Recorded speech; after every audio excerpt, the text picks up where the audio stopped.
Councillor Morley and Councillor Moyes, would you like to check your audio? Good morning. Good morning, everyone. Can you hear me okay? Yes, we can hear you great. Thank you. Loud and clear. Good morning. Okay. Okay, thank you for waiting, everyone. We've done this so many times we forgot to print out the script, but I can now call this to order. Good morning, everyone. Thank you all for being here. I am the chair of the Budget Committee, Councillor Shelley Carroll.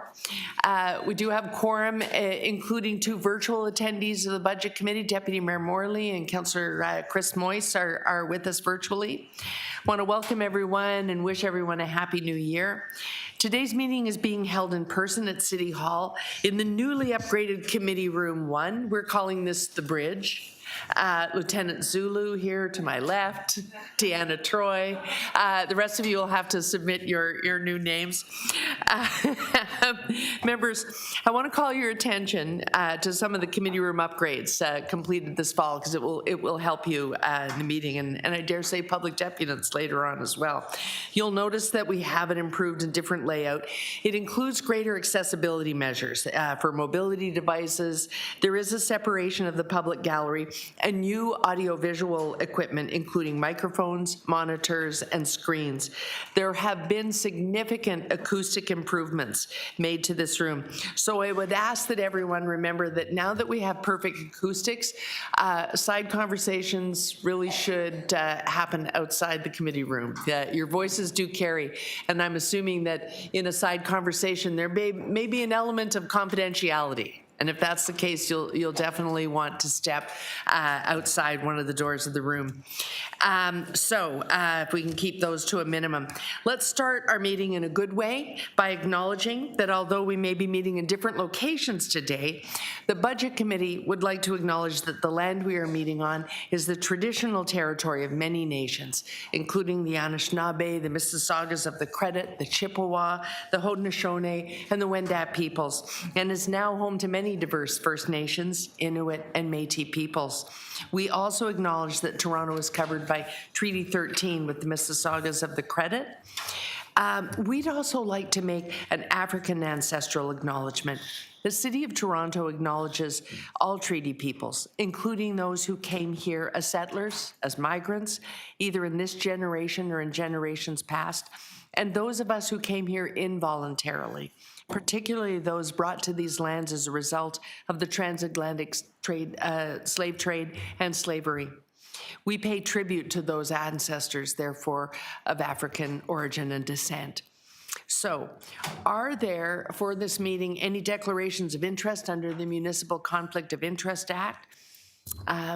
Seeing none, even virtually. Oh, we have another attendee. Welcome, Councillor Chernos Lynn.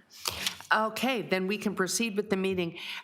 We do actually have minutes to confirm from way back when. Maybe, Mr. Vice Chair, I can get you to move that. We have the confirmation of the minutes of January 13th, 15th, 16th, and 17th of 2025. So and then moved. Our public speakers on the 21st, 22nd, 24th. So moved. Thank you. Moved by Councillor Perks. All in favor? Opposed? Seeing no opposed, that is carried.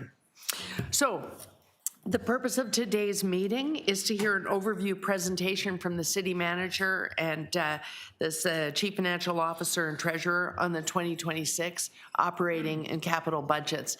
So happy to see that we have guests here beyond the Budget Committee. Today you're going to see the big overview from our leadership team. So before we give the presentation, I want to give a brief overview of what the process will be. And that is the following, that the Budget Committee will be responsible for hearing public presentations and providing advice to the Mayor on the operating and capital budgets after they've reviewed them. We'll be making our final recommendations to the Mayor at our meeting on Friday, January 23rd. So we have a lot to do between now and then. The detailed 2026 budget agenda, which includes all of the budget analyst notes, briefing notes, and supporting information from all the cities, agencies, and divisions, will be published later today. Understand late is now with a capital L. A little later than perhaps is ideal for you, but before you go to bed tonight, I promise that.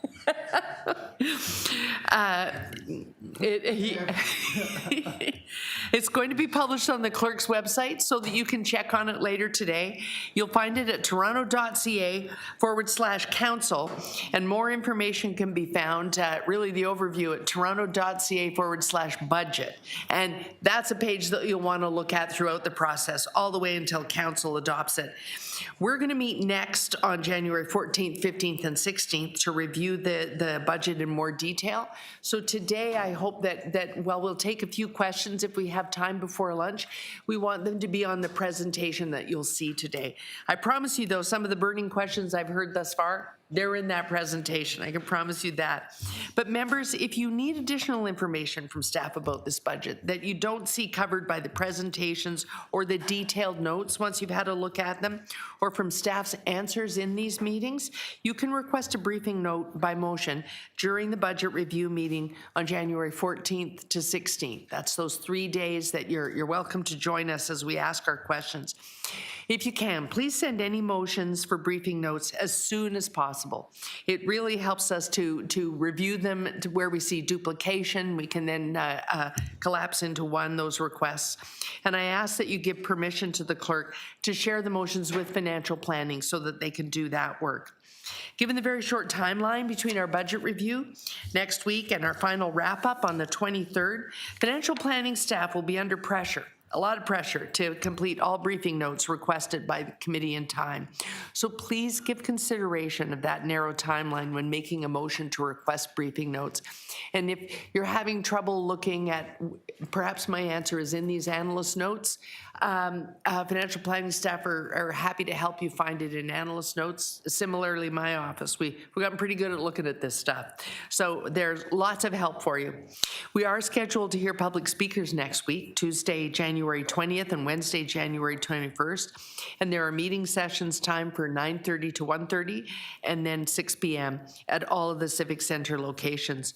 Members of the public who wish to speak to the Budget Committee about the 2026 budget can register with the clerk at buc@toronto.ca and choose a meeting time on either the 20th or 21st to attend. And by that, we mean a time frame within one of those slots. Clerks can help you with that.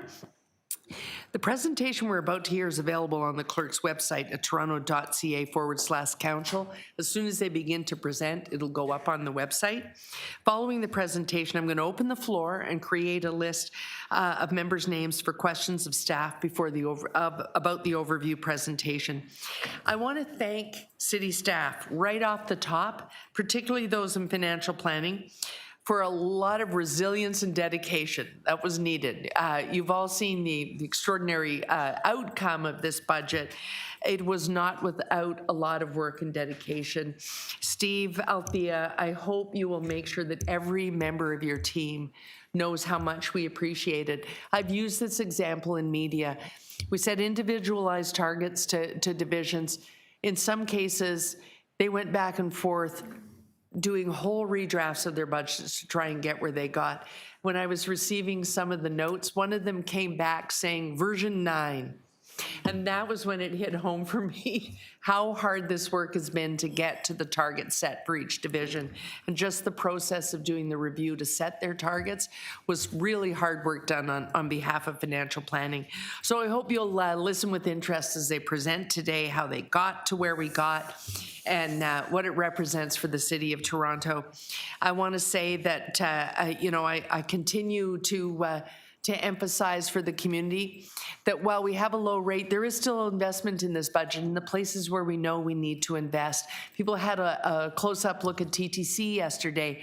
TTC Chair Jamal Myers is joining our committee now, and he's done the work on that big line. I've done the work on the other big line, the Toronto Police Service. So we're going to be able to delve into those when we get into the review days, 14th, 15th, and 16th. but it was real work on the part of financial planning to collaborate with some of these divisions, and those ones are great examples where there were pressures that couldn't be ignored to find, if not where those pressures lie, then where will you find efficiency? And so you're going to find when you go through the notes a really tough dive in, and the culmination of doing that for 3 straight years using this multi-year approach. And so without further ado, I want to turn this whole thing over to our CFO, and he can introduce his team as we go along. And Paul Johnson will remind us that it is all part of the long-term plan.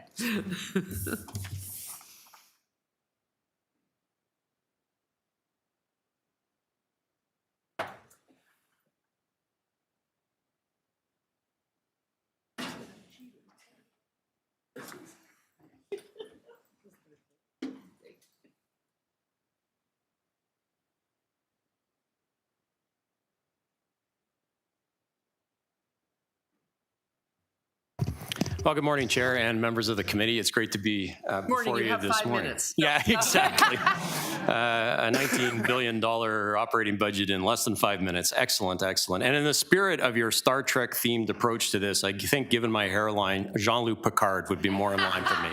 So, thank you, everybody, and we appreciate the time this morning to take you through the overview of the Toronto 2026 budget. I, too, want to thank all the staff across our organization who have been involved in making this work. It is a team effort, but I do want to, as the chair has, single out leadership. We are all part of Team Toronto, but it does require leadership. And our CFO, Steve Conforti, and his team are the leaders of this process, and working very closely with yourself, Chair, as well as the Mayor, in producing what's before us today. And just to remind everybody here that what goes into this presentation this morning is, of course, the staff-prepared budget for 2026. It follows direction provided to myself and the CFO by the Mayor formally, which focused on affordability and the protection of key city services. It reflects our requirement to provide mandated and legislative services, as all municipalities are. It is consistent with the direction of Council regarding priorities and the overall City of Toronto strategic priorities, which remain in place as they have for many years. And it has been informed by public input that has happened in person and online through the fall. That will continue after today as well, but it's important to know that even today's presentation includes that public input. And at the end of the day, this represents a balanced operating budget, as we are required to develop. So, as we move to the first slide of the presentation, these are the highlights. The lead has been out there now for a number of hours. So at the end of the day, our budget in 2026 is supported by a combined 2.2% residential property tax increase. That is a combined factor of two things. One is a less than 1%, a 0.7% residential property tax increase to support our operating budget. And it maintains the 1.5% increase for the city building fund.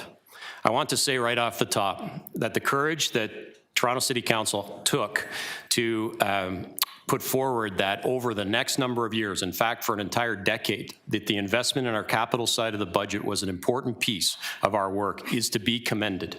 Steve will go into more detail in terms of how that is helping us to do what we need to do as a city, but I think it's also a signal to our other partners, particularly our government partners, about the commitment we are making here at the City of Toronto towards the capital side of our budget. You know, I'm a big fan of the old saying that you need to know where you're from, where you are, and where you're going. So on the next slide, I take us back a little bit to talk about the 2025 budget, because I think it's important for Torontonians to understand that each budget that we bring forward does include new approaches to the way we deliver services and targeted new services or improvements in services. And the same is true today. I've bucketed a few examples of that from 2025 in the 6 strategic priority areas of the City of Toronto. I'm asked actually a lot, does the City of Toronto have any priorities? Or do you just go day to day and figure stuff out? And the answer is, of course, we have hundreds of services that we deliver which are critically important, but we do focus on 6 things on a daily basis. 4 of those are very much external facing, and 2 of those are about how we run ourselves as the City of Toronto in partnership with you, our City Council. So let's talk about those 6 areas and reflect on what our budget in 2025 produced and look forward then to what 2026 brings. In terms of keeping Toronto moving, transit is at the heart of it, but it's not all about transit. But transit was a key piece. And in 2025, we were all thrilled that 3 levels of government came together to allow us to move forward with the purchase of new subway cars on Line 2 to make sure that our rides are more reliable and in keeping with a modern transit system. This is, yes, an intergovernmental win, and in the light of what's happening in our global economic situation, it has become even better, because this procurement will protect Ontario jobs, and it has increased the percentage of Canadian content within these vehicles as they are produced for the TTC. More hours have been provided to the TTC, and that is better for transit users. We have done a better and better job over the last few years of filling potholes. And you know, sometimes when I talk to Torontonians, they say, look, some of the core things we need the city to do is, for instance, fill potholes, whether you're driving, whether you're cycling, and in the case of sidewalk repair, whether you're a pedestrian, we need to make sure that those routes are safe. And we have increased over the last 2 years the number of potholes repaired. And the other piece that is really important in 2025 is we took the lessons from the acceleration of the completion of the elevated section of the Gardiner and have embedded that within all of our construction projects. What I think is important for people to celebrate is the fact that the Gardiner elevated section opened to all lanes of traffic about 18 months early. But what's more important to me is that those lessons are now part of how we do things. We want our construction projects in the city to be faster. We want them to be more reliable. When those dreaded yellow, orange signs go up that say, hey, we're going to do something in your neighborhood, we at least should have the courtesy to allow Torontonians to expect that when we say we are out by a certain date, we will be completed by that date. We're also finding ways to use the lessons learned from the Gardiner to accelerate projects such as longer working hours where that makes sense, and incentive-based procurement, which is now part of our general operating procedures. We invested in people in neighborhoods. A lot of this on the emergency services side of the house. Firefighters, police, and paramedics to respond to a growing city and to respond in as quick as possible fashion when people make that call that we all hope we don't need to make to 911. We've expanded libraries in hours in libraries and pools, which are important community assets. We're providing more meals than ever to children through expanded school food programs.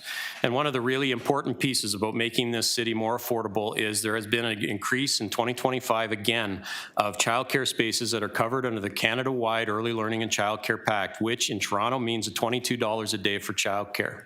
This can sometimes be the second biggest expense outside of housing that a family faces. And the more spaces we can provide at a reduced cost is good for Torontonians. We maintain and create housing that's affordable. 8,000 units of housing have been unlocked, and 6,000 rental units have been fast-tracked by cutting development fees. We have 3,800 families that have kept their housing through eviction prevention programs and our rent bank support, and another 1,660 families have been housed through housing benefits.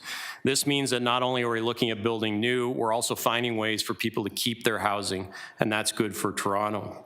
And when it comes to climate change and building resiliency, we have all sorts of programs that have helped people benefit through our basement protection flooding program and other ways that we're trying to mitigate the impacts of climate change now, but we're also making those important capital investments in the future so that we can be more resilient to the changes in climate.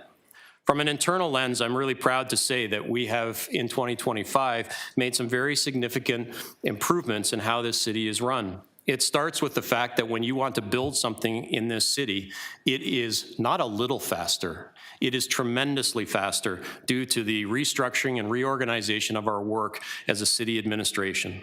Our development application review timelines since the beginning of 24 are now 80% faster than those who experienced it prior to 2024. And what's great is that this team is not resting on its laurels. They're now looking at that backlog to try and clear it. We do know that some people have experienced years-long delays in their development applications, and we're trying to fix that and address that as we move forward. You challenged us as a council to continue to look at program reviews and use processes like lean to make sure that we are running as efficiently and effectively as we can as a city, and we took that to heart, and we've been doing it. We've already completed 6 of those processes, another 4 are underway, and in total, 15 critical city services will be part of lean process review. What does this unlock? Sometimes it unlocks savings, and that's great, but most times what it unlocks is it unlocks the ability for us to either provide better service that makes more sense for Torontonians, or that we can provide more service with the same resources, which in tight financial times makes all the difference. So I want to thank all of our staff who are working through that. And Chair, as you mentioned, financial sustainability really started in 2022 and 2023 with the work on our long-term financial plan, and I'm really pleased that we continue to implement that. So let's talk a little bit about that, because that is where we are today. We mentioned coming out of the long-term financial plan, which was presented to council at a special council meeting in 2023, that our movement towards a more sustainable future was a multi-year process. There was no way out of this in one budget and one budget cycle. It was going to take time. I'm proud to say that there are major portions of our long-term financial plan that are working, not the least of which is the opening budget pressures that you have experienced from 2024 through to today as we present the 2026 budget. It has come down dramatically, and that is a result of working through a variety of key issues related to our long-term financial plan. It's been a combination of staff finding ways to find real reductions in savings. And this year, Steve and I took the approach that when we talk about those reductions, instead of bundling it all together, we have teased out in each case the true ongoing sustained reductions. That is costs that have been removed from our operating as a City of Toronto, alongside some of the other offsets we do by prioritizing when and how we implement services. And I think that's a credit because, as you can see, it continues to be an improved process that we use each year to find those reductions.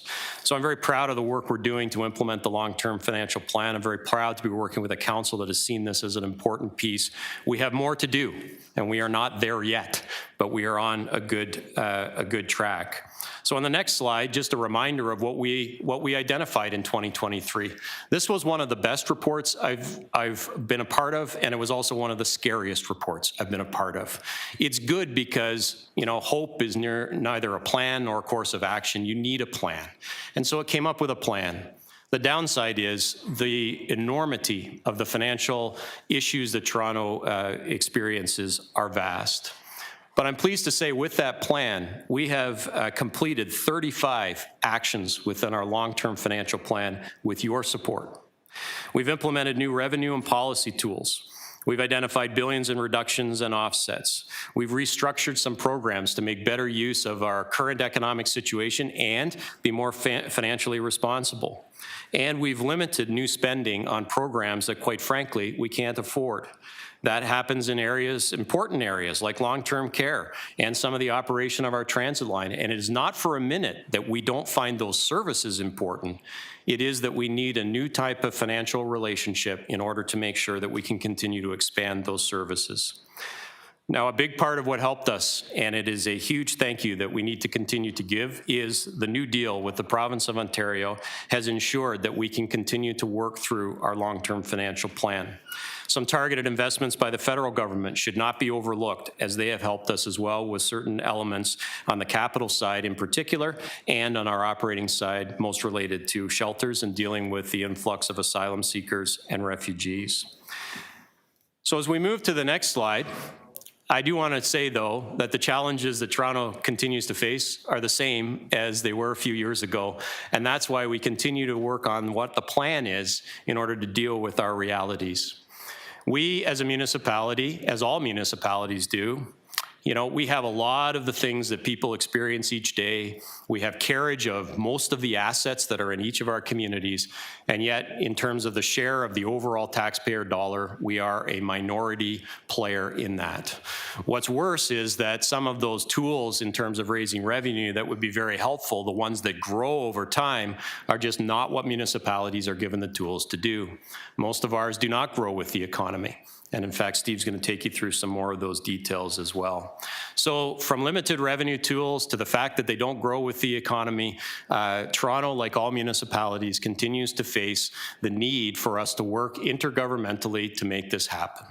What is good news is that we did, in what's called New Deal 1.0, commit together with the province of Ontario to review that 3-year initial commitment in 2026 so that we could be prepared for our 2027 budget. Just to close off with some of our key challenges in this year's budget, as I mentioned, we do have revenue risks. While we have to manage the increasing costs of labor, while we have to manage the increasing costs of good, we receive none of those benefits.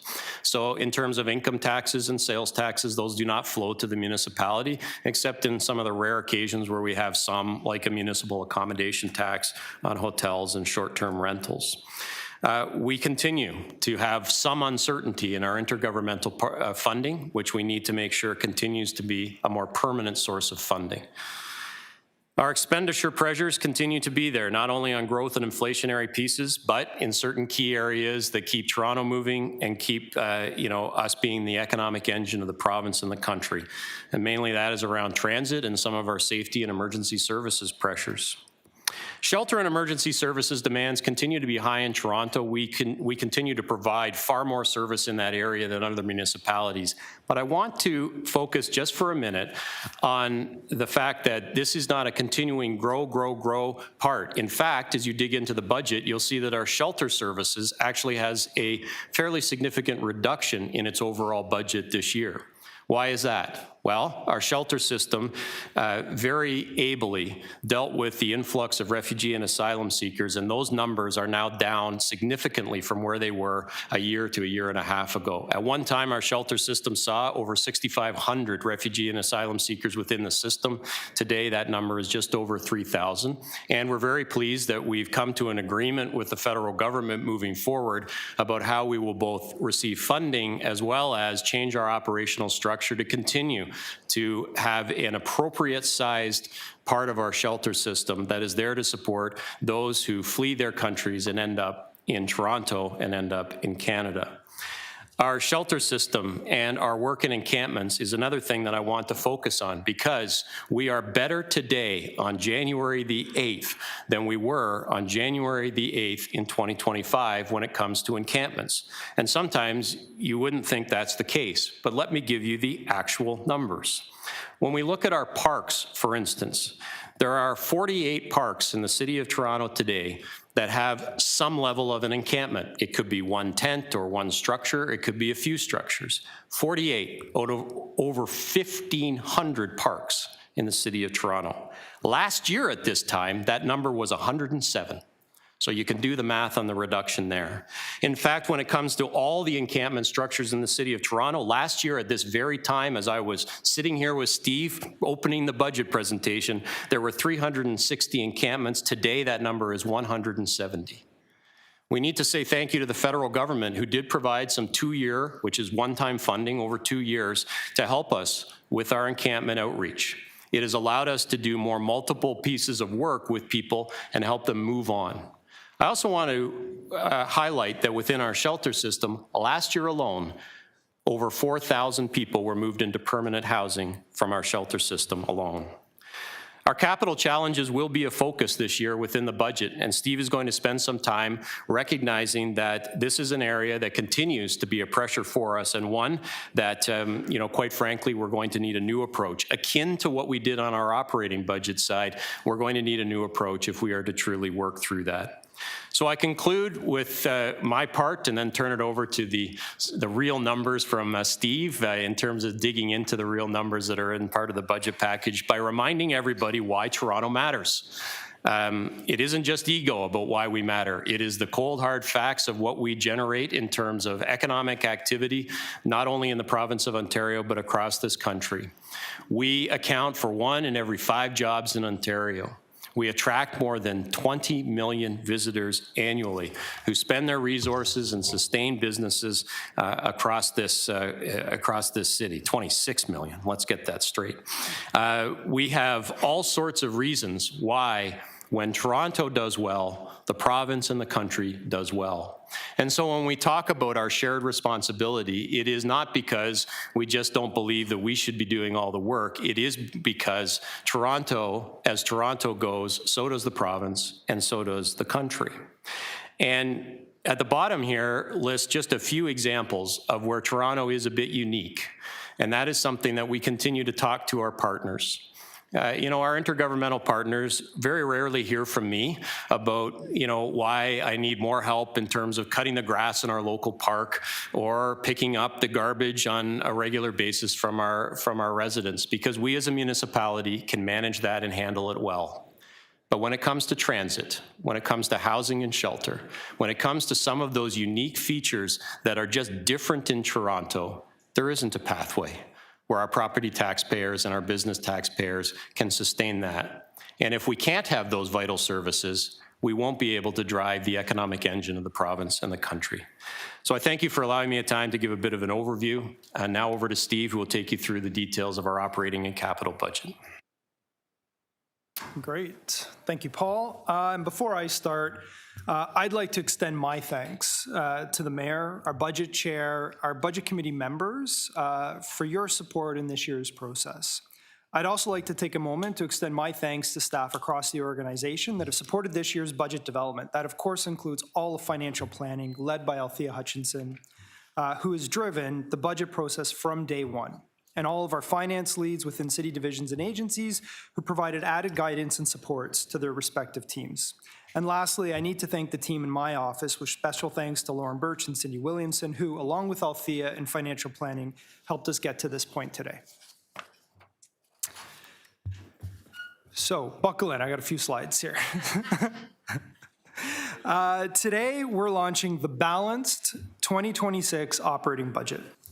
When we began developing this year's budget, we had two very clear directives from the Mayor. The first was to apply an affordability lens to all of the actions we undertook, be it consideration of tax rates and fees, or prioritizing investments and services that reduce financial burdens on Toronto households.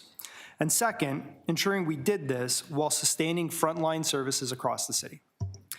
I know I say this a lot, but this was a very challenging budget process, where ultimately we were able to deliver on those two directives while at the same time making some added investments in areas we heard were most important to the public, including key investments in public safety through emergency services and support services, and investing in transit and transportation to keep Toronto moving.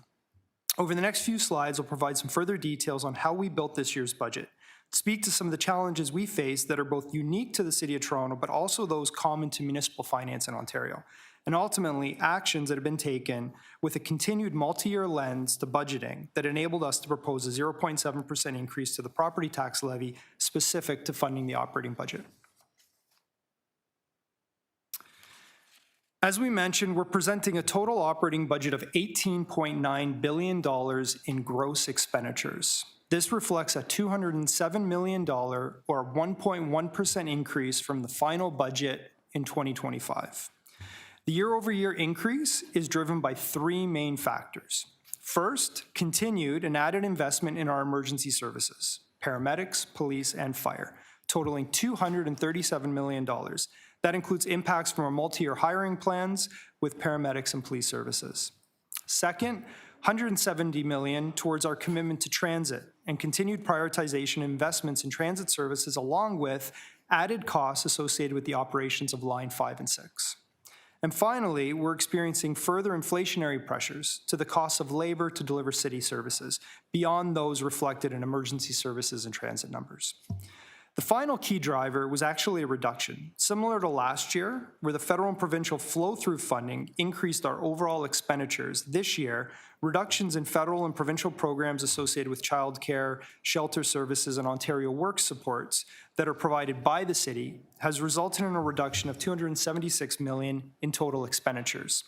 Essentially, what this means is that through all of the actions to find reductions and offsets while not impacting service levels, we've essentially held expenditures flat, actually a slight decrease outside of key drivers I just noted. And this comes after also accounting for special one-time expenses like our delivery of FIFA World Cup and costs associated with executing in a municipal election. This slide shows the total gross expenditure and net budgets for 2026, with the full length of the bar depicting the total spend, and the lighter blue bars representing the amount of property tax funding dedicated to delivering those services. So we continue to spend a significant amount on the city's cost-shared social programs, with a total spend of $4.9 billion in 2026. This includes programs which are delivered by the city through contributions from other orders of government. That includes Toronto Employment and Social Services, Children's Services, shelter supports, housing, and it also includes long-term care homes and public health. I won't speak to all the categories, but I'll quickly note we now have more than $3 billion in total spending for transit services when including TTC and Wheel-Trans, which is the next major spending category after cost-shared programs.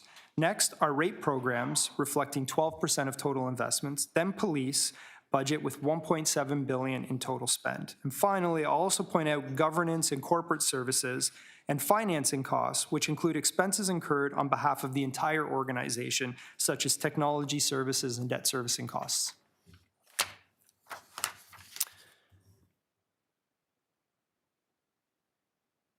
You've likely all heard me speak a lot about opening budget pressures. An opening budget pressure for a municipality essentially represents the difference between the expected cost to deliver city services in the following year compared to revenue we expect to generate. A constant in municipal finance, at least in Ontario, Canada, is that cost increases associated with inflation or added growth-related demands for city services will always outpace municipal revenue that are generally static in nature, resulting in an often significant opening budget pressure prior to any actions being taken to ultimately present a balanced budget. Historically, prior to the pandemic, we would experience about a $600 million opening pressure. That was challenging to address, but manageable. Over the course of 2020 to 2023, the city experienced average pressures of $2.1 billion associated with delivering key services during the pandemic, where we saw significant increases in demand for city services, while at the same time experienced diminished revenues like transit fares because of reduced ridership. From 2024 onward, there were no longer any COVID funding supports to assist municipalities with lasting impacts of the pandemic, resulting in much greater opening pressures than we had ever experienced. Following Council's adoption of the long-term financial plan, given the magnitude of the opening pressure and to avoid otherwise necessary reductions to critical city services, we introduced a multi-year strategy to transition these pressures in a way where we could do it over time and get our annual opening pressure back to a more manageable amount. In 2025, our strategy, coupled with provincial support from the New Deal, helped to reduce the pressure to $1.2 billion, with the expectation that it would be further reduced in 2026. As we approached the 2026 budget, we had original outlook of $1.072 billion that was comprised of pressures from emergency and transit services, inflationary increases, prior year impacts, and the reversal of temporary bridging strategies that had been applied in 2025. With affordability concerns and weakening of the economy, balancing the budget with this pressure was going to be challenging. Following final budget submissions, the opening pressure actually increased by $268 million. This was from additional pressures that had not been anticipated in our original outlook that had been developed approximately a year ago. With a few to note, one of the most significant added pressures came from provincial changes to automated speed enforcement, where we can no longer expect to receive fine revenue to offset road safety and policing costs. Since 2021, we had experienced gradual increases in transit ridership as we inched closer to pre-pandemic ridership levels. However, in 2025, not only did we not see an increase in ridership and associated revenue, we actually saw a decline from the prior year, resulting in an added $39 million pressure expected in 2026 compared to our original outlook. And at the time of budget submission, we were still in discussions with the federal government related to supports for refugee claimants and asylum seekers, reflecting an added pressure to be addressed prior to finalizing the budget. What this means is we ultimately had to find $1.34 billion through reductions, offsets, and other actions to present a balanced budget for 2026. With an opening pressure of over $1.3 billion, the pressure had to be addressed through reduced expenditures, increased revenues, or a combination of the two. As it relates to increased revenues, like other municipalities, we have limited revenue options to balance the magnitude of pressures we face, with a heavy reliance on property tax revenue that, as mentioned, is relatively static on an annual basis outside of tax rate changes. While Toronto is the economic engine of Canada, nearly 90% of revenue tools available to us do not grow with the economy. And even the limited tools that do, like the land transfer tax, are experiencing softening. To emphasize our limited access to economic growth, when Taylor Swift was in Toronto back in 2024, it was estimated that her 6 concerts generated $282 million in economic benefit to the region, including $40 million in total government tax revenue. Of this, the only revenue that the city directly received that didn't offset added costs to support those concerts was additional MAT revenue, or municipal accommodation tax revenue, that we estimate was ultimately less than $500,000 beyond what we normally would have generated over that period of time. In comparison, other orders of government have access to tools such as sales tax and income taxes, which directly benefit from economic growth, so that when they experience additional costs, like those associated with inflation or population growth, unlike municipalities who respond with tax rate increases, they have the benefit of mitigating these costs through natural economic growth. For example, based on public StatsCan and Canada Income Survey data, the amount of income taxes paid by the average Toronto homeowner grew by $9,000 from 2015 to 2023. In comparison, during that same time period, the average amount of municipal property taxes in Toronto, following successive annual tax rate increases, grew by $914. The point here is that while municipalities had to specifically introduce tax rate increases to grow their tax revenue, other orders of government without any major changes in tax rates benefited from income tax paid growing 10 times more from the average Toronto household over the same period of time. This also holds true for sales tax. As an example, I just heard this week that the average price of a new car has risen by about $25,000 over the last 6 years. What this means is for every new car purchased in Toronto, the federal and provincial governments, without having to bring any annual changes to the HST rates, are generating more than $3,000 in added sales tax.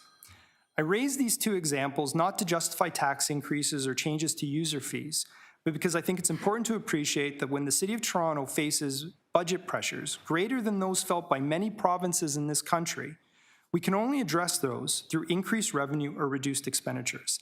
The math of it all becoming increasingly more challenging every year when the inflationary pressure we face, like those associated with the cost of vehicles for our fleet, are not mitigated by economic impacts to the revenues we as a city generates.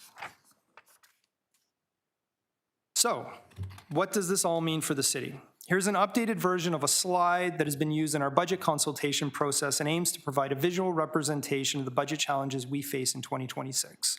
This large red tower that you see on the left of the graphic represents the final 2026 operating budget pressure of $1.34 billion.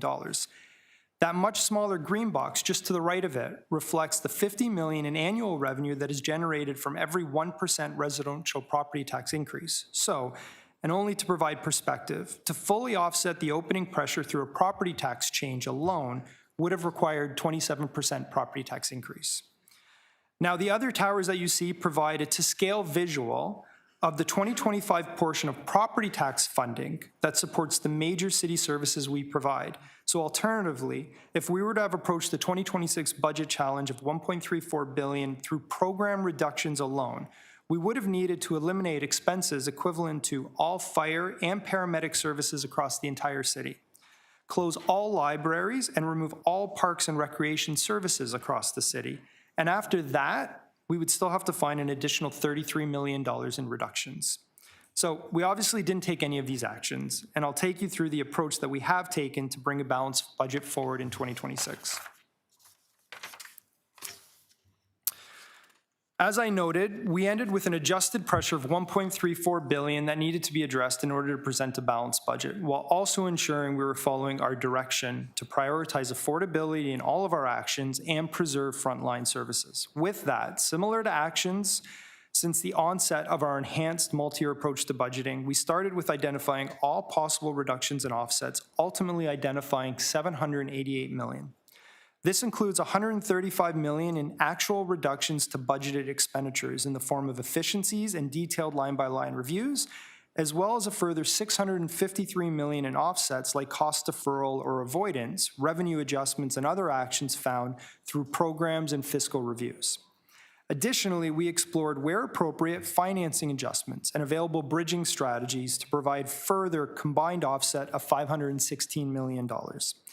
As I mentioned, we can balance a budget through expenditure reductions and/or revenue increases. All of these actions attempted to reduce the extent that we would rely on a property tax rate increase, which for this year we have aimed to minimize as much as possible with a 0.7% increase that generates $35 million in additional property tax revenue, which was taken as a last action to balance this year's budget. Give everyone a second. Okay. I want to share a bit more on what comprises the $788 million in reductions and offsets. First, as true reductions to the 2026 budget, we identified $57 million in efficiencies. These actions will result in permanent savings and are in addition to the $41 million identified last year. Efficiencies may include streamlining service delivery, reflecting improved purchasing or contract management, or automation to simplify administration. For 2026 specifically, this included examples like the rationalization of technology services, like more effective license management, decommissioning of legacy solutions, and device management, resulting in over $5.2 million in identified savings within technology services budget alone. Across the organization, we've seen increased efforts to have greater insourcing to deliver services and programs in order to reduce reliance on contracted services and external consultants. Like transportation services, where $1.9 million in savings was identified through these actions. And we see continued savings in areas such as the TTC and fleet services from the transition to electric vehicles, which results in reduced fuel costs. The 2026 budget also includes efficiencies in some of our agencies as they leverage corporate expertise and programs to reduce duplication of efforts, like the Parking Authority, who will benefit from the city's insurance and cybersecurity programs. In terms of line-by-line reviews, the 2026 budget includes $78 million in reductions as a result of detailed, targeted budget line reviews. This process examines historical spending, looking at cost categories and specific line items, to ensure the budget aligns with the latest projections and forecast needs. The budget restricts discretionary spending and allows the city to eliminate underutilized line items. Over the course of 3 years, the city's line-by-line review process has reduced the budget by over $350 million. Staff are also committed to continually identifying more efficiencies. For example, the establishment of the rolling program review will help divisions to realize more opportunities to streamline services, with actions continuing to take place in some key divisions this year. There are also new initiatives such as the Mayor's Budget Savings Challenge, which will enable frontline staff to submit ideas that can be implemented into real, tangible results for the city. In terms of budget offsets, after the budget submission, corporate and program staff collaborate to validate budget assumptions and estimates, providing a critical challenge function. This process considers the affordability of initiatives, verifies timing of cost assumptions, and factors in realistic ability and timing to deliver projects to ultimately align program scope with available funding. This year's budget incorporates $264 million from this process, which, in addition to the prioritization and deferral of costs, includes expected savings from the proposed continuation of a hiring slowdown for non-frontline positions throughout 2026. Staff will continue to review which positions will be included in the slowdown, with a lens on the impacts that delaying the hiring of those roles will have on frontline services. However, Budget Committee members and Council as a whole need to expect that this action will ultimately impact our capacity to support the delivery of some services and initiatives. The 2026 budget also includes $286 million in revenue adjustments. I've spoken so far about actions we have taken on the expenditure side, but we also review revenue assumptions and make adjustments based on projections and market trends. Revenue forecasts will get updated to reflect user fee changes, primarily from inflationary increases. For example, the 2026 budget includes $16 million from adjustments to user fees, which generally range from 2 to 5% increase, depending on the cost increases associated with those services. We've also included non-rate changes based on the latest and projected trends, like investment earnings, which are growing by $37 million. The 2026 budget also reflects adjustments to expected intergovernmental funding, like those for refugee and asylum supports and added costs associated with our paramedics hiring plan. And for this year, we have included an incremental $13.8 million in land transfer tax revenue from Council's adoption of an increased graduated rates on homes valued above $3 million. And not reflected in this number, but incorporated in our overall reductions and offsets, are the other adjustments like assessment growth, which reflects an increase in property tax revenue from changes in overall property values, usually due to new construction, renovations, or improvements, which this year is $76 million. And other program changes like reduced costs associated with the administration of the automated speed enforcement program. So that addresses the $788 million in reductions and offsets, but there were further actions that we took this year. The 2026 budget also includes $193 million in financing adjustments to optimize how we fund city programs and capital investments. This includes further aligning financing costs with the life of city assets, adjusting areas where we currently incur immediate operating expenses for a long-term asset, and instead, and more appropriately, treating these costs as a capital expense, with impacts to the operating budget over the term of the asset's life through debt servicing costs. We also have net savings within capital financing itself. Careful debt planning has allowed us to reduce our operating pressure by reviewing our debt servicing costs with a greater portion of costs associated with recoverable debt rather than tax-supported debt, thereby reducing costs to the property tax base. The budget also benefits from the growth that we've seen in our capital levies beyond initial expectations. In 2026, the City Building Fund will generate about $460 million in revenue to fund critical capital investments in transit and housing. This is greater than what we had expected to generate from earlier modeling done 5 years ago, with the increase driven by higher levels of assessment growth and inflation rates compared to what was originally anticipated. Just give it a second. As a result, we've been able to both consolidate capital levies as well as increase our annual allocation available to Scarborough Transit initiatives like the Eglinton East LRT by 10%, while at the same time reducing pressures on our general operating levy. And as Paul's mentioned, in 2024, the city's long-term credit rating was upgraded for the first time in 2 decades to AA+, which has supported stronger demand for city bonds and led to borrowing cost savings. While all of these actions have had a significant impact on our pressures, similar to last year's budget, we also applied $323 million in temporary bridging actions, which are short-term or one-time actions to balance the budget. This includes a drawdown of the remaining balance in the budget bridging reserve. We also look to maximize the use of other city reserves, where we conducted a comprehensive review of inactive and underutilized accounts.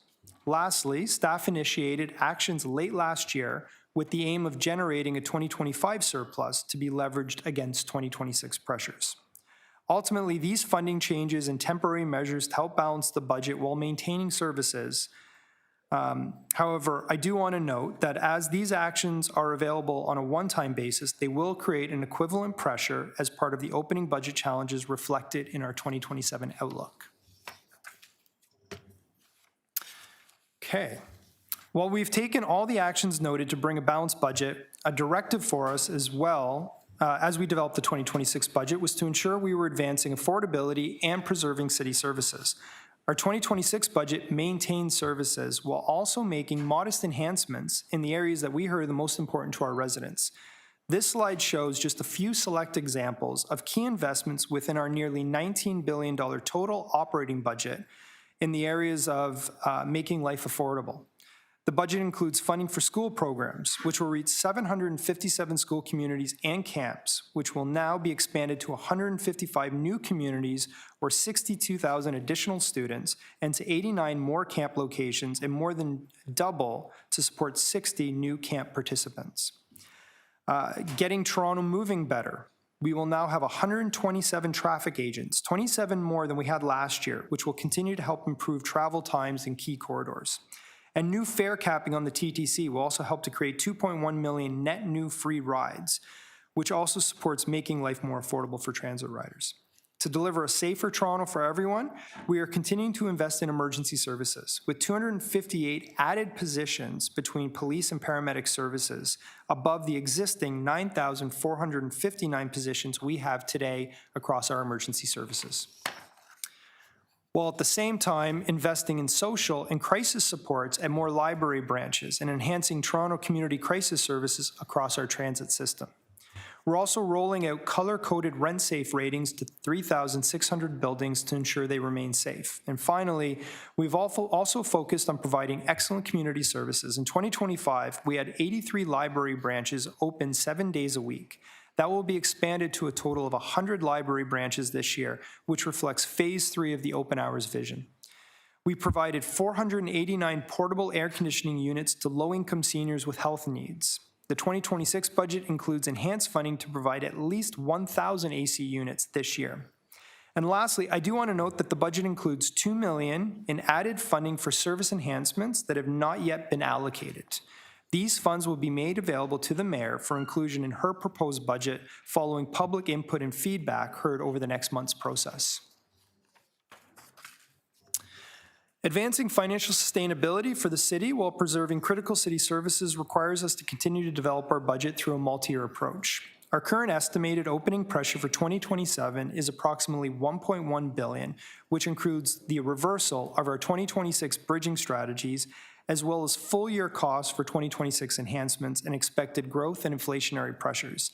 This means, absent any new or unforeseen added pressures, the 2027 budget will continue to face challenges and will need to be balanced within our multi-year plan through the phased reversal of temporary bridging strategies, the continued identification of additional annual offsets and reductions with an expectation of finding at least 990. Okay, is everyone still with me? Yep. All right. We'll now get into the capital plan. I was just about to say, you better get into capital. I'm watching the clock. The 10-year capital plan totals $63.1 billion with $5.3 billion in spending in 2026 alone. In our capital plans, investing in state-of-the-art repair continues to be a priority, with $33 billion or 53% allocated to maintaining city assets. Over the next few slides, I'll speak to some of our key capital assets within an asset inventory that totals over $200 billion and makes a point of highlighting investments that we're making in infrastructure that make life more affordable, keeping Toronto moving, and delivers a safer Toronto for everyone and supports our delivery of community services. After that, I'll also take a moment, and maybe a bit more than that, to provide some details on the City Building Fund and the 1.5% tax increase that will continue to be directed to transit and housing infrastructure. Our investments in growth-enabling assets and the challenges faced there with declining annual development charge revenue. And lastly, the current state and challenges associated with our needs to ensure investments in maintaining our existing assets in a state of good repair. So briefly, the 10-year gross capital plan is $63.1 billion. This is an increase of $3.5 billion over last year's 10-year plan, or 6%, and almost doubles the capital plan from just 10 years ago in 2016, which speaks both to our growing capital demands, but also how we have prioritized capital investments in the city. We've continued to grow our capital plan with focus on advancing key projects in water, housing, and state of good repair while ensuring the plan remains affordable and achievable. The capital plan of $63 billion will support key investments to purchase, build, maintain, and repair city infrastructure. Looking at key investments in this chart, $18.6 billion or 28% of our capital plan is directed to water and wastewater infrastructure, including added investments in sewer rehabilitation and water treatment facilities, which is predominantly supported through water rate revenue and planned annual rate increases and has no reliance on tax-based funding sources. The city's highest investment of tax-based funding is in transit. At over $17 billion, this represents 26% of the total capital plan, with significant investments in expanding the capacity and reliability of our transit system. The city is also committed to spending over $5 billion in housing, which includes investments in TCHC buildings, coupled with further $3.6 billion in incentives, which I'll get into in a bit more detail in the next slide. We're also investing a further $6.6 billion in transportation through investments in areas like roads and bridge repairs. And the city will also spend $5.5 billion on environment and recreation initiatives that include investments within parks, waterfront revitalization, environment, climate, and forestry, as well as the Toronto Regional Conservation Authority. You're going to hear more about all of these investments next week when you receive presentations from service areas and agencies. However, I'll share a few highlights. I mentioned the city currently has over $200 billion in assets. Included in that are almost 56,000 public housing units operated by TCHC and TSHC, as well as 32 facilities operated by Toronto Shelter and Support Services and 39 child care centers operated by Children's Services. The 2026 capital plan makes significant investments in the goal of making life more affordable, including $1.9 billion in critical repairs and upgrades to our public housing units, and $1.4 billion in direct funding for city rental projects to support 65,000 affordable homes. The plan invests $950 million in homeless infrastructure, including integration of long-term care, supporting housing and community hubs, and $92 million towards infrastructure that will support child care services. In addition, the city will provide $3.6 billion in financial incentives to advance over 31,000 new homes, including 22,800 affordable and 8,600 rent-controlled homes. This includes an average of $114,000 in incentives or foregone revenue for the city per unit, generally comprised of reductions or waivers to development charges, property taxes, community benefit charges, parkland, and planning fees to support the city in meeting its housing goals. The city also maintains over 70 kilometers of subway track and 143 trains, almost 1,900 buses and 173 bus routes, 258 streetcars, 5,600 kilometers of roads, and 900 bridges and culverts to keep Toronto moving. The 2026 capital plan includes $10.4 billion to upgrade the city's subway system, including $3 billion in subway train purchases, plus capacity enhancements, vehicle overhauls, and improved signaling, and $2.7 billion to modernize and purchase new buses, in addition to $1.3 billion in investments in streetcars and other system upgrades. The capital plan also includes $4.5 billion dedicated to the rehabilitation and maintenance of our road network, including major and local roads and bridges, and $1.2 billion for growth-enabling infrastructure like road widening and extensions. Toronto maintains the largest municipal emergency services in Canada, which relies on 40 police buildings, 1,975 police vehicles, over 45 ambulance stations, 243 ambulance, 84 fire stations, and 196 heavy vehicles such as fire trucks. The 10-year capital plan invests $554 million in ensuring police facilities are maintained in a state of good repair and to support long-term plans for 4 police divisions, and also invests $340 million in paramedic equipment and multifunction ambulance stations, including $96 million in new funding for a 23,000 square foot paramedic hub, which will combine ambulance bays, logistics, admin, and training to centralize paramedic operations and improve efficiencies. There's also $41 million apiece allocated to ambulance and fire services equipment. And the largest area of investment in the city's capital program, the city invests in maintaining 6,100 kilometers of water mains and more than 10,500 kilometers of sewers. To provide excellent community service, the city also has 127 community centers, 126 rinks, over 200 aquatic assets, and 10 supervised beaches, as well as 1,500 parks. The capital plan invests $8.2 billion in water treatment, $3.8 billion for water infrastructure such as water main replacement and rehabilitation, and $5 billion in stormwater management, including basement flooding protection. The plan also includes $2.1 billion for 12 new community recreation centers, aligned with Parks and Rec's facility master plan, and the rehabilitation of 9 others, along with upgrades to 125 public washrooms. The capital plan for Parks and Recreation also includes $538 million for upgrades to arenas and ice rinks and 33 indoor and outdoor pools. Finally, there's a further $748 million allocated to park acquisitions and development. To support the capital program and consistent with Council's previous endorsements, there's a 1.5% levy increase dedicated to the City Building Fund in 2026. The continued growth of the City Building Fund until 2035 remains critical in supporting priority housing and transit projects. In 2026, the rate increase will result in an incremental revenue of $75 million and total revenue this year of $459 million. The City Building Fund is expected and required to grow to $1.3 billion annually by 2035 in order to support existing capital commitments. To date, we've already spent or committed to $2.3 billion in investments from prior year budgets, and the 2026 capital plan includes $8.7 billion in further planned capital investments in transit and housing that are to be supported by the City Building Fund. We have also ensured there is capacity remaining within our City Building Fund to support the city's contribution to future projects, such as Council's approved city commitment of $1.2 billion towards the Eglinton East LRT and the city's share towards Waterfront East Rapid Transit. And lastly, we continue to work with our colleagues at the TTC and other various housing-related programs to review and prioritize added, currently unfunded needs that can be ultimately uplifted and included in later future year capital plans. In terms of other funding tools to support capital investments, development charges are one-time fees that developers pay to municipalities to help fund critical growth-enabling infrastructure.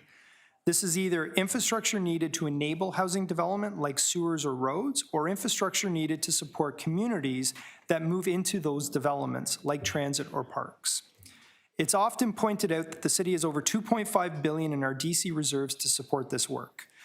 The challenge is that we have $6.7 in approved DC funding commitments for growth-enabling infrastructure that rely on the current reserve balances as well as the need for future DC revenue. Our reality is that our current level of DC revenue is insufficient for our existing commitments. I'm often asked about our DC reserve balances, and I like to explain that the balances through an examination of 4 different periods of development activity. When we consider average annual DC revenue collected between 2014 and 2017, we received about $240 million per year, and we spent about that much in DC funding towards growth-enabling infrastructure. Then from 2018 to 2023, the city experienced a bit of a development boom, with average annual DC funds at about $730 million coming in at a faster pace than the city was able to deliver new infrastructure. This resulted in the growth seen in our DC reserve. In 2024, this changed. Due to a market slowdown across the entire housing spectrum, with less housing starts and sales, resulting in decreased development activity and revenue, with now $380 million in DC collected, this was the first time in a few years that our DC spending outpaced the DCs we collected, and our reserve began to decrease. In 2025, we're seeing that trend worsened, with $137 million in projected DC revenue that year, far lower than the average annual need of about $600 million included in our capital plan. The difference now is that these decreases reflect both the market slowdown, but also the initial impact of recent provincial legislative changes like Bill 17. Bill 17 has changed the timing of payments of DCs from building permit to occupancy, which means that while the city will still collect DC revenue, on average, it will come in 3 to 4 years later than previously expected. With the Bill 17 change that defers collection of DC revenues by 3 to 4 years, coupled with our current market slowdown, it's reasonable to expect significantly less DC revenue to be collected over the next 6 years. In fact, we estimate that Bill 17 alone will defer $1.9 billion in DC revenue we expected to receive in the next 10 years to beyond our current capital planning period. What all this means is that we are now going to see the reserve funds slowly whittled down and spending outpace revenue coming in. Ultimately, when considering all of these factors, the current level of DC fund revenue is not sufficient to support approved and planned growth-enabling capital investments. As a result, we've had to make immediate reductions of almost $300 million to our capital plan in areas of recreation, libraries, and waste. Unfortunately, this is not a one-time issue. We will need to keep monitoring the amount of revenue coming in and expect further reductions or deferrals that will be needed in the budget next year, in particular in areas of water and road. I mentioned that our investments in state of good repair continue to be a capital priority, which is demonstrated by the $33 billion invested in this year's capital plan, an increase of almost $900 million or 3% over last year. This includes investments in cities' essential infrastructure, including the transit system, housing stock, recreation, and other community facilities.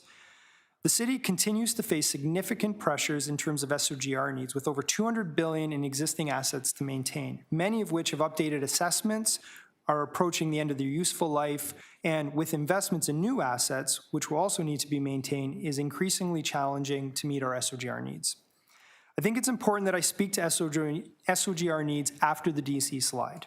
When municipalities are asked to further leverage tax-supported debt rather than DC funding for growth-enabling infrastructure, it has two direct impacts on municipalities' SOGR backlog. First, every added tax dollar we apply to growth-enabling infrastructure is one less tax dollar available to address our critical and escalating SOGR needs. Second, every dollar used to build new infrastructure also adds to assets that are then we are then responsible to maintain, ultimately adding to our SOGR needs.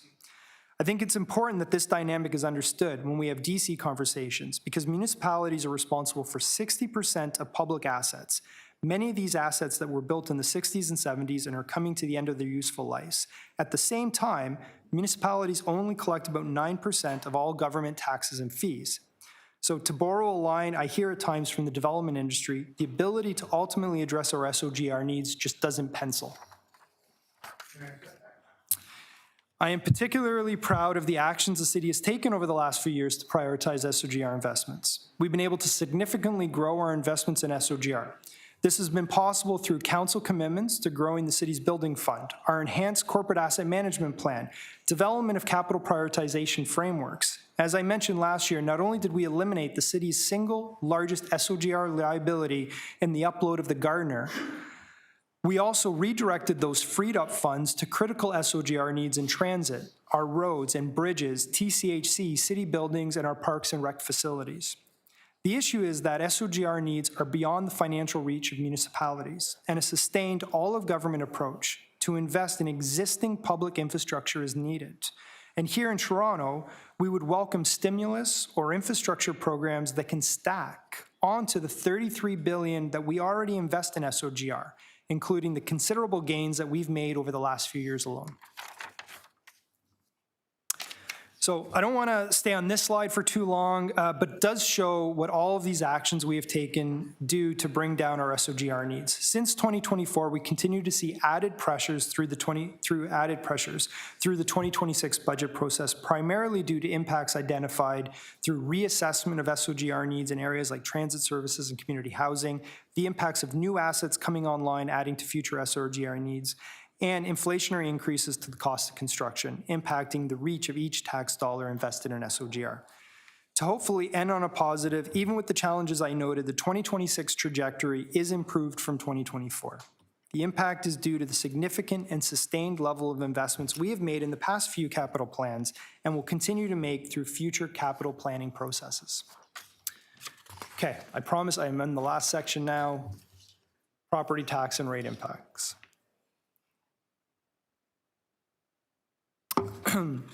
We have shared the 2026 budget incorporates a total residential property tax rate of 2.2%, including 0.7% in support of the city's operating budget, as well as 1.5% increase for the city building fund.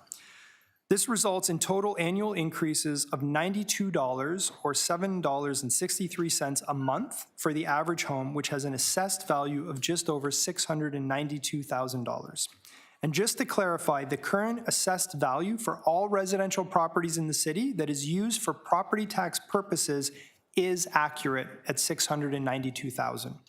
It does differ from the average sale price of a home in Toronto because the assessed value based on property valuations conducted in 2016, which is the most recent assessment by the Municipal Property Assessment Corporation for municipalities in Ontario. And before I get asked, we still do not have an update on whether an assessment will reoccur this year. So in terms of residential property taxes, the city maintains property tax relief programs, including the tax increase deferral program and tax increase cancellation programs. In 2025, these programs benefited approximately 10,500 households, and in 2026 will be available for eligible residents whose household's income is $62,000 or less. For multi-residential properties, the budget reflects a property tax increase of 1.1%, which includes 0.3% 0.35% to support operating and 0.75% for the city building fund, which is half of the residential rate, and takes into consideration the provincial rent guidelines consistent with our annual approach. Last year, we introduced a new multi-residential subclass that is available to all new multi-residential developments to incentivize added housing supply and provide a 15% reduction from the current new multi-residential rate for a period of 35 years. The operating budget also reflects a total increase of 1.1% for commercial properties, again, which is half of our residential increase, consistent with provincial regulations related to tax ratios. Since 2022, the city has maintained a small business property tax subclass, which provides a 15% rate reduction for eligible properties. This program currently benefits over 28,000 small businesses, or 63% of all commercial properties in Toronto. And finally, there is a planned combined 2.2% increase for industrial properties consistent with the residential rate. Back in December, City Council approved an interim rate increase of 3.75% for both Toronto Water and solid waste, which included water and wastewater consumption rates and solid waste rates and fees. The prepared budget before you today confirms those rates with no changes to 3.75%. This will result in an average annual household increase of $40 based on 230 cubic meters of water consumed, and it will result in an average increase of $11 to $22 for a single-family home, depending on the size of their garbage bin. When combining the rate increase with the property tax increases, this would result in a total impact of $146 to the average home, assuming a medium-sized bin.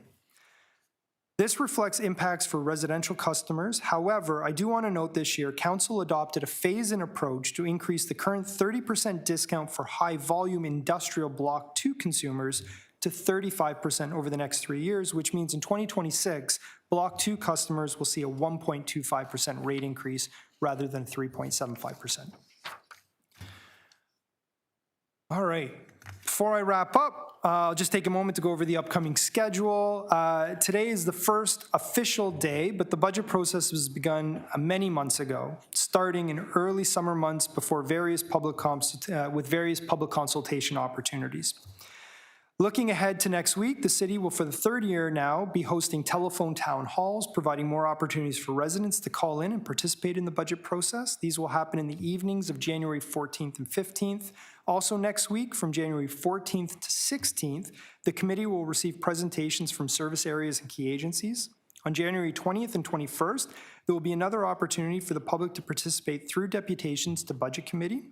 On January 23rd, we'll have a wrap-up of Budget Committee to review any further budget materials and questions. Then there will be a special council meeting on February 10th to discuss the budget following the mayor's release of her proposed budget by February 1st. We really do encourage people to get involved in the budget process. It was great to meet everyone that came out to the fall pre-budget consultations across the city. However, there are still opportunities to hear feedback and input from residents and businesses that include the telephone town halls I just mentioned, speaking to Budget Committee on January 21st and 22nd, through written feedback to Budget Committee, or as you can always contact your local councillor. Our team is often invited to support various town halls across the city, and I'm sure Althea and our team would be happy to continue to provide that support. So with that, thank you very much to our budget chair, our budget committee members for your time this morning, and we look forward to continued discussions over the next month in support of the 2026 budget. Thank you very much. I will point out too, because I know there are councillors that are just watching and listening in their office. If you go into the presentation online, which should be up on Timus now, there's an appendices to the presentation that are slides that finance staff thought would be particularly useful in your budget town halls. So people should definitely take a look at those slides. You'll find them helpful. I'm going to add just in case, one more person to my list. Welcome, Councillor Crisanti.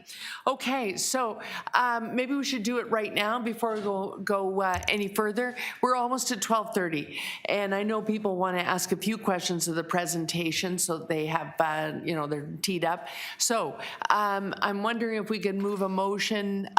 Is the will of the body that we extend to finish? I see the Vice Chair is joining me in that motion. All in favor of extending to finish taking a round of questions? Perfect. Okay, thank you, members that are virtual. I'm going to go to non-members first. I have Councillor Thompson. Councillor Fletcher may be returning. We're on questions now. I know Councillor Fletcher was listening in her office. Councillor Thompson, will you have questions? Yeah, sure. Okay. Councillor Chernos Lynn, Councillor Crisanti, will you have questions? I may have one or two small ones. Okay, I've got you down, Thompson, Chernos, Lynn, Crisanti, and I'll wait to see if Councillor Fletcher's coming in. And members, I'll do a numbered list once we bring it into committee. So, Councillor Thompson, why don't you kick it off? Yes, thank you very much, Madam Chair, through you to staff. Thank you for the excellent presentation. This is my 23rd budget. So I've seen it grow a long way, but I've seen so many similarities, quite frankly. So as much has changed, not enough has changed. That's just a preamble. I wanted to understand Section 37 piece, and maybe I'll just throw all my questions and you can answer them in that way. Section 37, we've seen the changes with respect to CBC. Wanted to understand what the impact to this budget is as it relates to the sort of magnitude of those numbers, which would be far less than what we would realize with respect to Section 37. So that's one. The other thing I wanted to understand, with respect to the 100 new officers that are helping with respect to traffic flow, how do we measure the benefits of that? And we are creating an expenditure, we have salaries and so on. Does that actually help with respect, have you measured the benefits in terms of easier access, less congestion, people getting home sooner, better utilization of time? And then my final question, with respect to areas like Vaughan, which are eliminating DCs and so on, and you've explained the challenges we have with respect to the DCs and the comparators, because people always compare Toronto and say, well, Vaughan's reducing or eliminating their DCs, why can't we do the same? I'm just wondering, how are they able to realize a reduction? And we're saying that we're challenged. In fact, we're looking at either stabilizing, maintaining, and or increasing. Those are the three questions I have.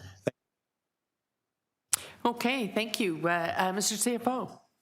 Thanks. To the chair, and I'll start with the first and third, and the second question as it relates to the traffic wardens. That may be better suited next week when Transportation Services is here and being able to measure that in more detail. In terms of the first question, so there was a change in terms of Section 37 and the shift to community benefit charges. At the time, we had anticipated that change was likely going to mean a reduction in annual what would have been Section 37 revenues of, I think it was about $50 to $70 million a year.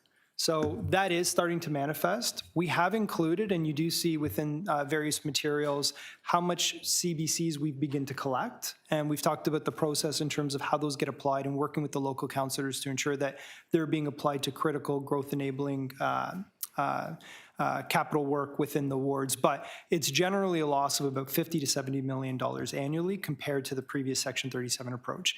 As it relates to development charges itself, there are differences when you look at, one, how DCs are used, how they're collected, what they're collected for across various municipalities. I think if we were to speak to Vaughan specifically, and I am by no means an expert in Vaughan's finances, I think the first answer there is a different dynamic because they are a two-tier municipality rather than the City of Toronto. So when they collect development charges, there's both the regional rates that are being collected for infrastructure and the municipal, versus here in the City of Toronto, the DCs that we collect are entirely for the city. And I also say in the City of Toronto, we're very different than many other municipalities. When you look at what we collect DCs for, it's actually predominantly transit here in the city. Off memory, I think our DCs, about 42% of all the DCs that we collect are to be able to enable us to make the investments we need in transit to deal with the growth that we see in our city. It's almost the complete inverse that you see outside of Toronto, where their major portion is for water mains. Very different in the City of Toronto, where most of our development is infill. We already have existing water mains. It's still about 12% of our DCs, but not to the same extent.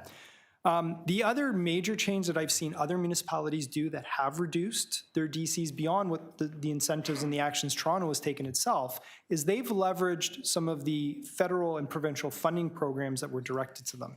the city has made a decision to leverage those funding programs to be able to support additional housing development on top of the actions that we've been taking as it relates to our development charges themselves.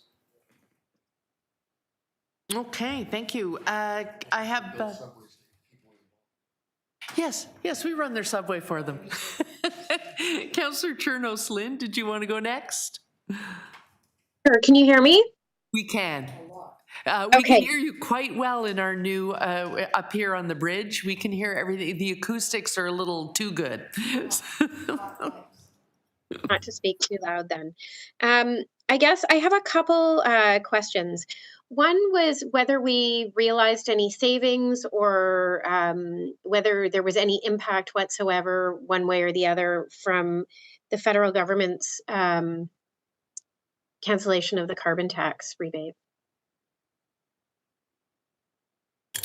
To the chair, we do, and it's in my binder. I will have to find exactly where it is off memory. Councillor Chernos-Lynn, I'm going to be pretty tough with people, especially as we're running late, to stick to the presentation. That is a great question, but I think having posed it, I think to be fair, we'll let finance staff bring that answer to us in the 14th to the 16th detailed review. That's fine. I just want to put it out there. I'd like information on that. Yeah. With respect to the presentation, I had another two questions. One was with respect to user fees. Mr. Conforti, you talked about, I don't remember if it was you or actually if it was the city manager who talked about user fees going up 2 to 5%, but you didn't give any examples. And I just wondered if you could provide us with a little bit more meat about that, I guess. Sure. So as part of our user fee process, we will look at all of the user fees that we have across all of our city divisions. Our user fee policy looks at maintaining the level of cost recovery. And to be able to do that, we will look at the inflationary increases associated with those services. And that could differ depending on the service and the inputs into delivering that. What we will then do is apply an inflationary increase equivalent to that cost. What you see across the city is, be it user fees in our planning and development areas and our recreation areas, or across any area in the city where we have pay for service, we would take that same approach to our user fees. And generally, outside of a few exceptions, you would see a 2 to 5% increase. Okay. I'll be looking for more information probably as we go through on that. My last question, and maybe I missed some of the details. I was trying to write down as much information as possible as you were going through the presentation, and I'll certainly go through it again. But with the loss of revenue from the automated ticket enforcement program, we are still committed, obviously, to trying to create, safer road configuration in line with Vision Zero and all of that. And the Premier has talked extensively about how there are alternatives that we can use. Some work, some don't in the City of Toronto context. But I'm wondering if there's funding coming from the province around that, or if that's really comes now back to us as our baseline. To the chair, there is funding. So the budget does include the province had announced the funding program, which was going to be provided to municipalities to be able to offset some of the impacts that they had, and especially where we reinvested those funds in road safety measures. So the budget in front of you today does show the change in expected revenue associated with ASE. It also shows the decrease in some of our costs associated with administering that service, and then the delta between the two are generally being offset by provincial funding. Okay, thank you. That's helpful. That's it for me, Councillor Carroll. Thank you. Okay, Councillor Crisanti, and just so that people know that there is the detailed presentation is now up online. I just checked to make sure it's there on Timis under the Budget Committee agenda. Councillor Crisanti, you had some questions? Yes, thank you, Chair, and thank you for the presentation. So, Stephen, you made reference earlier in your presentation to the 1.5% levy. And this levy, so a couple of things. Can you just, to clarify for everyone, when was this levy initiated? Does this levy have an end date? And what is the current balance of this levy today as we speak?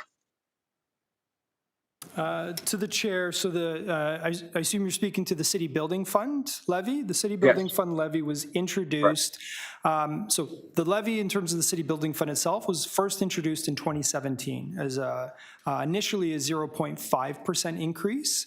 It was originally expected over 5 years. I believe in the 2020 budget process, it was extended. It was then also extended again to continue until the year 2035 with successive 1.5% annual rate increases. In terms of the reserve balance today, so there is, I'll have to confirm the exact amount. I believe it's about $1 billion in the reserve today, which it's the way the reserve is used, I think is an important point to stress. Essentially, the funds are generated from the City Building Fund. They get placed into the reserve, and then the reserve is leveraged to pay the debt servicing costs associated with the projects that have been funded from the City Building Fund. So by design, that reserve will continue to grow until 2035, at which point it will begin to be depleted over the next 30 years as it fully services the debt that has been issued against the fund. So you're saying the end date is 2035 for the levy? The end date in the increases is 2035 for the levy. The levy itself will then be static and continue. All right. And is there, when you put this budget together, and I know that you've had to dip in certain reserve funds throughout the process to come up with the increase of 2.2%, including the 1.5%. You didn't, did you need to dip into this reserve fund? Just wondering which reserve funds we actually dipped into. Sorry, the City Building Fund Reserve Fund? Yes. So we always draw from the City Building Fund Reserve Fund. So within our operating budget, you will see a contribution from the City Building Fund Reserve Fund that nets out some of our debt servicing costs.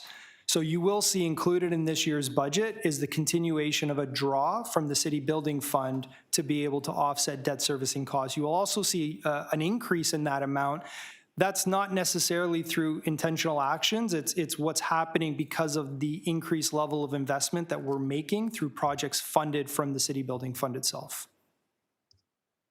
All right, but the projects funded through the City Building Fund are the projects that the City Building Fund is intending to fund, but we haven't dipped into this fund for any other related items in this budget, like the TTC or anything else. Just to ensure complete clarity, we do use the reserve fund to service debt associated with TTC capital investments and housing capital investments. So it is leveraged. That is not unique to the 2026 budget process. We are drawing funds from the reserve, and you will see an increase in the amount we're drawing, driven by the level of investments that we make in capital infrastructure in TTC and housing this year. Okay. All right, thank you. Just wanted that clarified. So it's always exciting when we can find some efficiencies, and I believe you indicated that you found through this process about $57 million in efficiencies. Was that the number I heard? To the chair, yes, that's correct. And so that would equate to a 0.003% savings. Did I do the math correctly? I can get back to you on that. Okay. Yeah, it's over 1%. So every 1% property tax generates $50 million. So if you were to look at it in terms of what it would represent in terms of a tax increase, it would be greater than a 1% increase in the property tax. So I say again, what's greater than 1% increase in the property tax? So every 1% increase in the property tax generates about $50 million in revenue. So with the level of savings that have been identified, the level of reductions through efficiencies, which was $57 million, it would be greater than a 1%, the equivalent of a 1% tax rate increase. Equivalent to a 1% tax increase. Okay. Some would argue that it's great that we have these savings, but on a $19 billion budget. So the last question, Councillor Crisanti. Thank you. On a $19 billion budget, how is it that we can't find at least a 1% savings, which could be equivalent to over 200 or just under $200 million. Have you looked at Mr. CFO, I think maybe you want to highlight that there's two parts. There's the 57 and the 78. That I think he might be interested in that line by line $78 million number as well. Yeah. Yeah, and to the chair, so in total, what you will see in this budget is $788 million in total reductions and offsets. There was also an additional $193 million that was found through financing adjustments and then temporary bridging strategies. I'd also like to point, if we look just at reductions and offsets, that $788 million, this is a continuation of actions that we've taken since the onset of the long-term financial plan. If I were to look at the last 3 years alone, and I will caution, some of these actions you may have repeated 1 year and deferred again in the following year, so it's not quite appropriate to add them all together, but it would combine to over $2 billion that we've identified combined over the last 3 budget process. And there's been quite a bit of effort made across the city and on the heels of the long-term financial plan to continue to find and drive both efficiencies as well as other opportunities for reductions. Thank you, Chair. Those are my questions. Thank you. Okay, thank you, Councillor Crisanti. Councillor Fletcher, questions? Well, thank you very much. Just on the question about the city building levy, just had an exchange with Councillor Carroll, and we remember that that was brought in by the Ford, Rob Ford, when he was mayor, as the Scarborough Subway levy.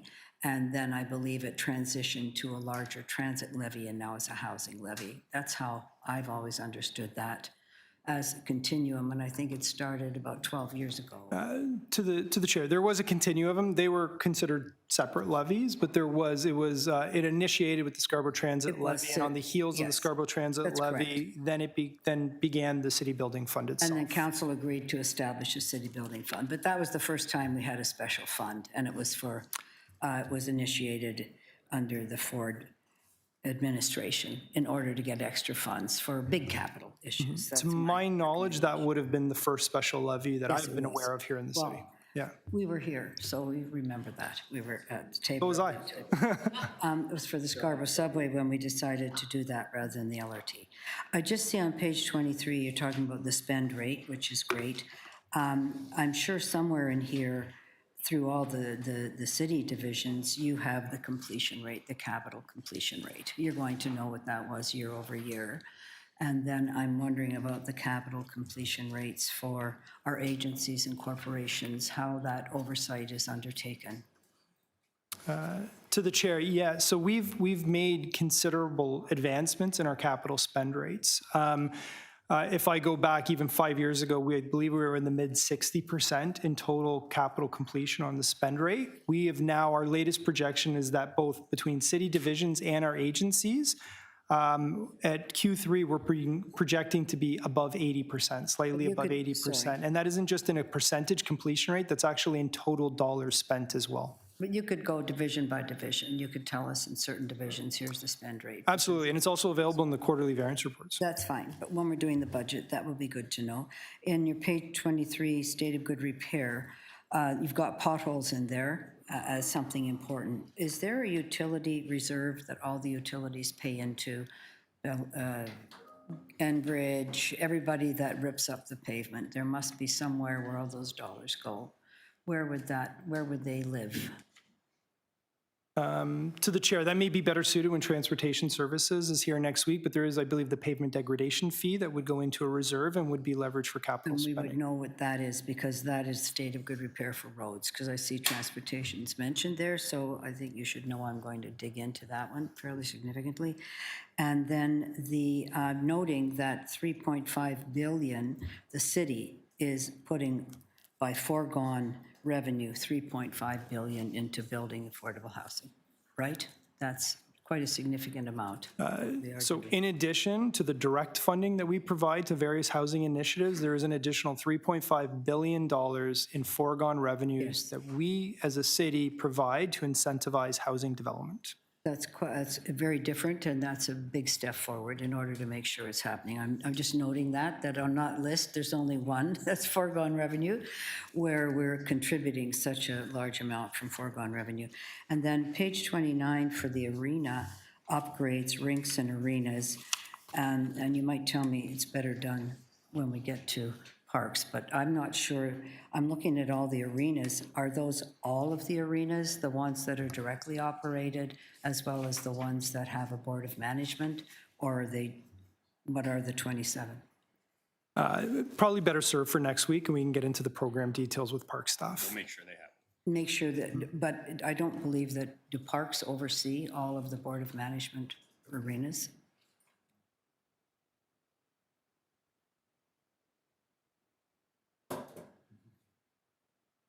Yeah, can you just hold that time, Councillor? Well, Okay, I will, but we are getting into detail well beyond the presentation, and we are behind schedule. I certainly Yeah. have it.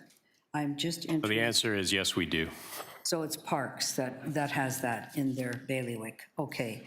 And then that's fine, because I'll ask about that more. And just on page 29 as well, $8.2 billion wastewater, including treatment plants, sewer rehab and rehabilitation, and then $5.5 billion for stormwater management. Is that mostly basement flooding, or is that also related to sewer and rehab? To the chair, that would be all of the stormwater initiatives, including direct basement flooding, as well as some of the very large-scale water main projects that contribute to the benefit for stormwater. So we really are at 13 billion for Toronto Water for people. I believe clean we're water higher is- than 13 billion in Pardon me? total. The total for Toronto Water capital investments Oh, I'm just looking is at page 29. This is- 18.7. Those are just highlights. They're at Yes. 18.7 billion. Okay, wow, thank you very much. Clean water in Toronto, thank you. Okay, I'm going to bring it into committee. That is it for the non-members. Let me just number off. Starting with our newest member. Councillor Myers, you're going to have questions? Yes, Chair, thank you. Okay, Councillors Morley and Moyse. Councillor Moyse has questions. Councillor Morley, will you have questions? I'll save mine for next week. Thank you, Madam Chair. Okay. Oh, good. Thank you so much, given the time. Councillor Chang has some questions. Councillor Perks, Mr. Vice Chair, will you have questions today? He's saving the good stuff for the detailed review. GMs. Bring me some GMs. Call those GMs to the carpet. Okay, Councillor Myers, go ahead. Thank you. So just quickly, I see on page 36, there's a 3.75% increase of solid waste management service rates and fees. Did the upload of the recycling to the province have any effect on that fee? And what was that impact? To the chair, so again, I think solid waste staff could probably speak to it better than I can, but at a very high level, that change had been foreseen. So as we do modeling, as we do with all of our rate programs, we do 10-year modeling based on what the expected costs are, what savings might be, pressured demands on the system, and we develop for both Toronto Water and solid waste rate models in terms of what are the annual rate increases needed to be able to address their needs. So as that was being brought forward, savings were expected and were built into the model, and what had been identified for a few years now is annual 3.75% rate increases to be able to satisfy their needs regardless of which year that change was going to come into play. Thank you. And I guess my next question is, Paul gave some great stats on the work that had been done with encampments, refugees, and the moving unhoused into permanent housing. Has this had a material impact on the overall SSHA budget, or is it roughly the same as it was last year, or is it increased? So no, you'll see that the Toronto shelter budget is a dramatic reduction this year. In fact, over $100 million less. And the big piece of that is that, as I mentioned, the refugee size within our shelter system is down by over 3,000 at the current state. It's about 3,100. At its peak, it was about 6,500. And then the other piece is we continue to move people through. So our shelter system overall is around 9,200 at the moment. It was up to about 12,500. We're using that as a way also from a cost-saving perspective of to get out of the most expensive ways of sheltering, which are typically our shelter hotels, and that is saving us money. And in addition, there's been some great work on contract management by the shelter folks to where they have to remain in leased spaces.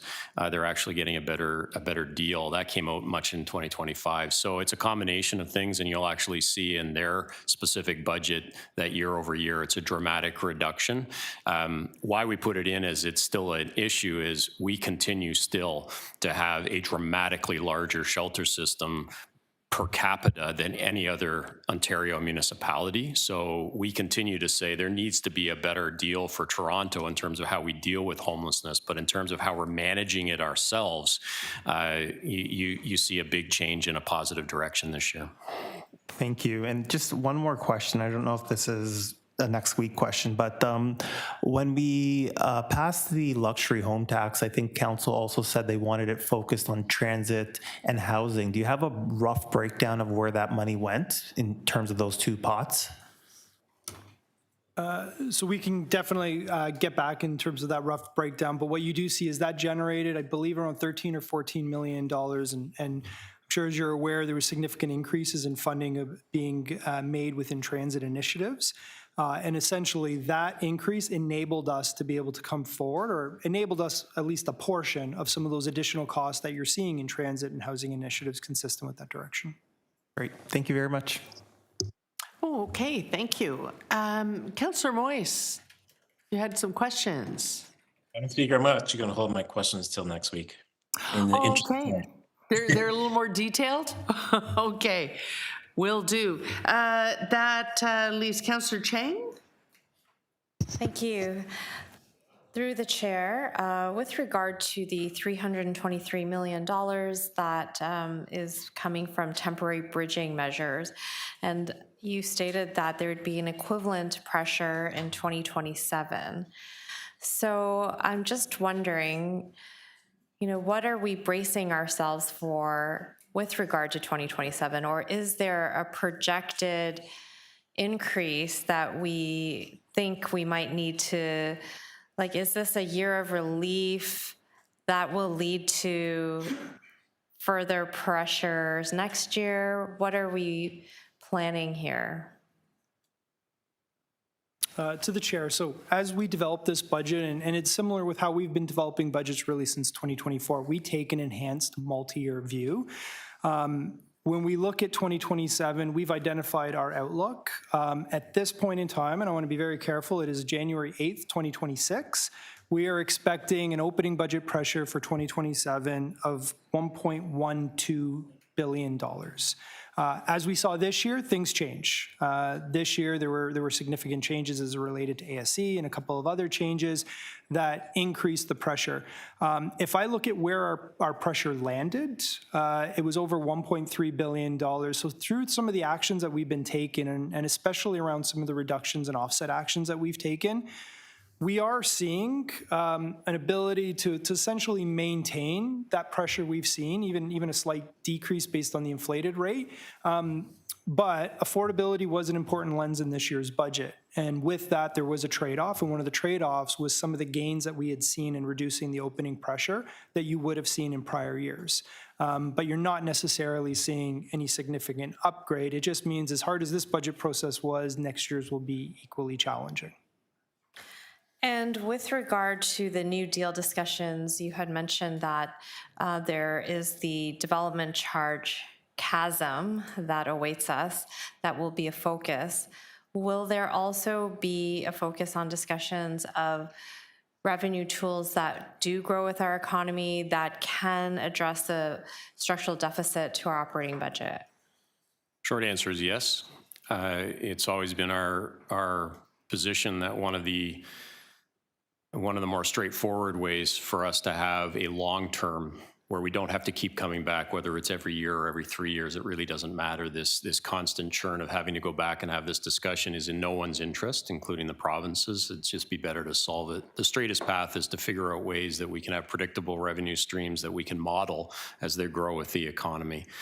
That said, there are many ways to get to where we need to do. It could be dedicated funding that has a cost of living increase included in it, or some way of making sure that it grows. What can't happen is, in my humble opinion, is this constant, well, we have to go back to the trough. So where you talk about our opening pressure next year in terms of what we've done, think about what it might be should it be, well, there is nothing more. I mean, our budget right now includes close to $600 million in the operating side alone. That is part of the provincial New Deal. And those are to critical services like shelters. They are critical services like transit. So what would we do if those weren't available to us? So there are many routes to get there. The bottom line is in 2026, we need to get there. But we continue, to your direct question, we continue to talk about what you've suggested as one very strong pathway. So this year, many people are going to feel relief because the last few years have created a lot of pressure, and I'm sure many Torontonians are going to be grateful to hear of this proposed increase. The concern would be that people take that amount and think, wow, the city did it, they can keep doing it, and we can keep drawing from reserves, we can keep finding ways to reduce the pressure. So what is our message to Torontonians that we have intentionally created this situation where we are decreasing the pressure on our residents, but what is the overall message in terms of the fiscal framework of the city and the financial sustainability of our operating budget? So I'll begin by saying the message is this is still a work in progress as we work towards sustainability. Let's remember that always it was our position when the long-term financial plan came out that there was going to be a heavier tax burden for Torontonians in the early parts of this, simply to deal with the pressures coming out of the pandemic. Otherwise, we were in the situation of reducing critical service. There's only two ways you can solve this. So we're on that track. We've never known year to year what the exact number is. That's a relationship that exists with direction from the mayor and priorities of council and all the rest. So we are on the path that we said we were on. We were always going to be in a declining way, and that's what's happened in 24, 25, and now 26. The key piece is, though, that if we don't change some of the fundamentals, we only have two choices, and that is to look at reducing our expenses, which is talking about our services, or to increase revenues. And if those don't come from other places, they will have to come from Torontonians. So I think our message is, I do want to send that it's positive because our plan is working, but it is not solved.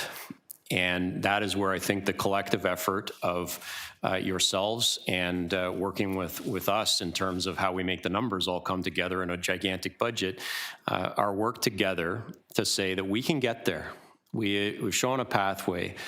I think the capital side is a little bit of a deeper breath moment, but I actually believe on the operating budget side, we've shown a pathway of how we can get to where we need to be with a true partnership of the province and the federal government working with the City of Toronto.